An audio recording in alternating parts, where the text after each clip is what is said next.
এক অজানা ছেলে আর এক অজানা মেয়ে দুজনেই হঠাৎ আটকে যায় এক শুনশান নির্জন দ্বীপে। কিন্তু তারা জানত না এই দ্বীপে তাদের জন্য অপেক্ষা করছে মৃত্যুর থেকেও ভয়ঙ্কর কিছু। আসলে জ্যাক, তার স্ত্রী এবং কয়েকজন ঘনিষ্ঠ বন্ধু নিজেদের বিয়ের বার্ষিকী উদযাপন করতে একটি জাহাজে করে সমুদ্রের মাঝখানে যাচ্ছিলেন। ঠিক সেই সময় হঠাৎ করেই জাহাজে আগুন ধরে যায়। সবাই দ্রুত জাহাজ ছেড়ে লাইফ বোটে উঠে পড়েন, কিন্তু গভীর রাতে সমুদ্রে এক প্রচণ্ড ঝড় ওঠে। সেই তুফানের মাঝেই তাদের লাইফ বোট উল্টে যায় আর সবাই ছিটকে আলাদা হয়ে পড়ে। অন্যদিকে জেনিফার কোনোরকমে ভোরের দিকে ভেসে এসে পৌঁছায় এক শুনশান দ্বীপের তীরে। সেখানে সে সম্পূর্ণ একা ছিল। কিছুক্ষণ পর পানির ধারে জাহাজের ক্যাপ্টেনের নিথর দেহ ভেসে থাকতে দেখে। সে মরিয়া হয়ে ক্যাপ্টেনকে জাগানোর চেষ্টা করে।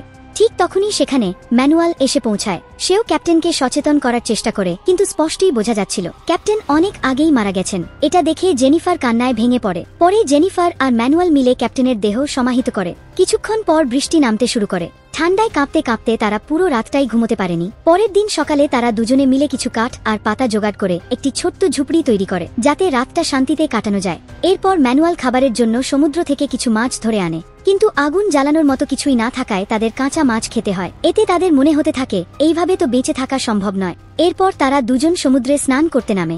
এরপর কি হলো জানতে হলে কমেন্টে পার্ট 2 লিখুন।